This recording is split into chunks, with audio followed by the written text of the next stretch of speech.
इस adverb class के conditional sentence की जो प्रमुख कंजक्शन है वो मैं आपको इस वीडियो में बताने जा रहा हूं, जो है इफ यानी अगर या यदि भी कभी कभी आता है, अनलेस और अनटिल। तो इस वीडियो में मुख्य रूप से मैं आपको इफ के बारे में बताने जा रहा हूं। इसके जो सारे रूल्स हैं वो आपको डिस्क्रिप्शन में मिल जाएंगे, यहां भी आपको रूल के बारे में इस वीडियो में भी पता चल जाएगा। तो अगर तुम बेकार में समय बर्बाद करोगे तो एक दिन पछताओगे। वह अगर झूठ ना बोले तो उसके पिता उसे एक बार और माफ कर देंगे। शर्त का बोध हो रहा है कि भैया अगर आप झूठ ना बोलो तो आप क्षमा कर दिए जाओगे, तो इसको बोलते हैं शर्त अगर तुम सही से पढ़ोगे तो निश्चित तौर पर पास हो जाओगे। ठीक है, तो ये शर्त है कि भैया आप सही से पढ़िए, आप पास हो जाएंगे, इसको हम बोलते हैं शर्त। ठीक, तो शर्त सूचक वाक्यों में अगर की अंग्रेजी हमें इफ लिखना होता है। आम तौर पर इसका रूल नंबर जो है 1 है, ये मैं आपको बताता हूं कि अगर वाक्य प्रेजेंट टेंस या फ्यूचर टेंस में है शर्त सूचक वाक्य, तो हमें इफ के बाद सिंपल प्रेजेंट टेंस की रचना करनी होती है। यानी अगर वर्ब ऑफ एक्शन है तो हमें प्रेजेंट फिर बनाना है, अगर नहीं है तो इज एम आर का यूज करके उसको हम बनाएंगे। लेकिन दूसरे उपवाक्य में ये बाउंडेशन नहीं है, दूसरा उपवाक्य जिस टेंस में है उसी टेंस में बनेगा। जैसे समझिए, अगर तुम बेकार में समय बर्बाद करोगे तो एक दिन पछताओगे, ये फ्यूचर टेंस है। तो हमें क्या करना है, इफ के बाद प्रेजेंट इंडेफिनिट टेंस बोलना है। तुम बेकार में समय बर्बाद करते हो यानी प्रेजेंट फिट बोलना है, इस तरह अच्छी इंग्लिश स्पीक करोगे। तो जैसे हमने इफ लिखा, इफ, अब तुम बेकार में समय बर्बाद करोगे, इसके बाद आपको प्रेजेंट फिट टेंस बनाना है।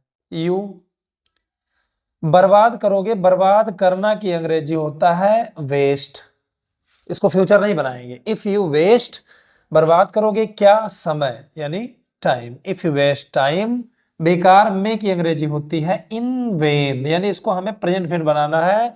और ध्यान रहे तो और तब की अंग्रेजी इफ के साथ लिखी नहीं जाती है, वो केवल कामा लगता है, उसमें इंक्लूडेड रहता है।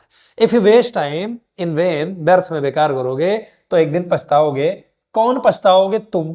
फिर से लिख दीजिए यू, बोलचाल में ना लिखिए तभी चल जाएगा। यहां फ्यूचर है, ये फ्यूचर बन सकता है, कोई प्रॉब्लम नहीं। यू विल, पछताना की अंग्रेजी होता है रिग्रेट, और एक दिन की अंग्रेजी यानी हम लिख देंगे वन डे। ऐसे सेंटेंसेस में आपको इफ के बाद प्रेजेंट फिट बोलना है, फ्यूचर नहीं बोलना है, ये बात ध्यान रखना है। अगर तुम बेकार में समय बर्बाद करोगे तो एक दिन पछताओगे। If you waste time in vain you will regret one day. ऐसे सेंटेंसेस को आप आराम से बोलिए। वह अगर झूठ ना बोले तो उसके पिता उसे एक बार और माफ कर देंगे, ये फ्यूचर टेंस है। ठीक, फ्यूचर टेंस है।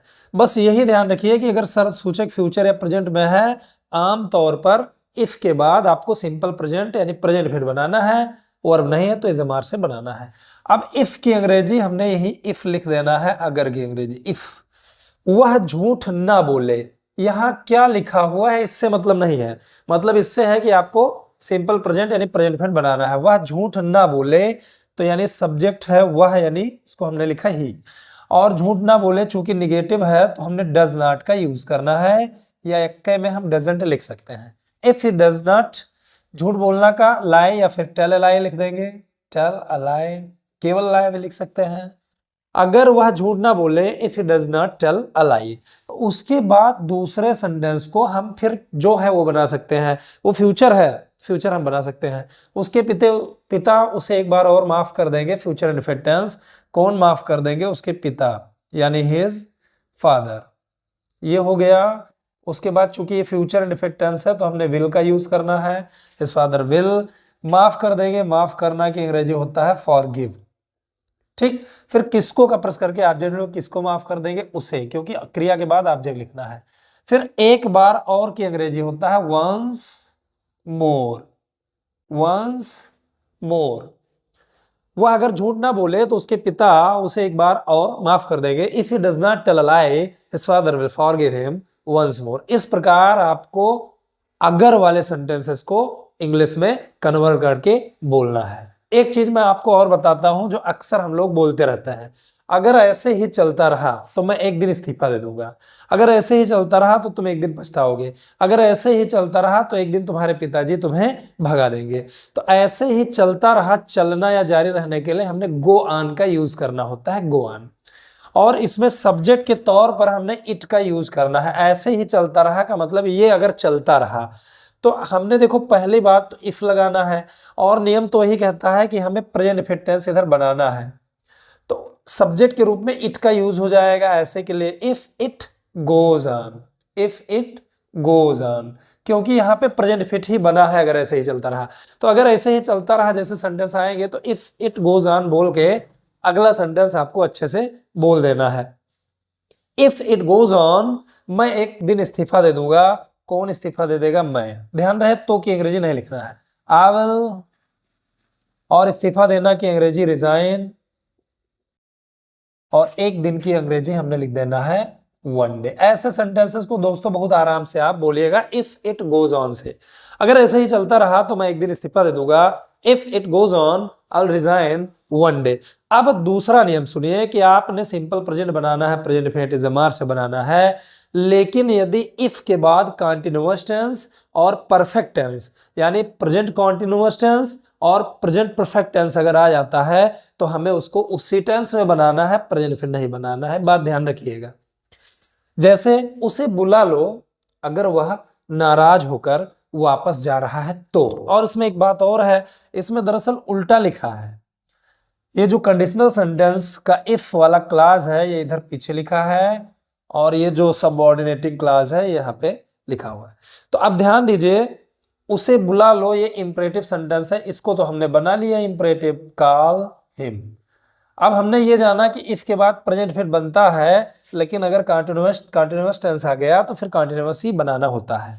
तो हमने जब इफ लिखा तो यहाँ पे ये कंटिन्यूअस टेंस है, वह वापस जा रहा है, ये कंटिन्यूअस है, तो इसको कंटिन्यूअस बनाइए। ही इज, वापस जाना की अंग्रेजी गो बैक होता है, उसका हो जाएगा गोइंग बैक।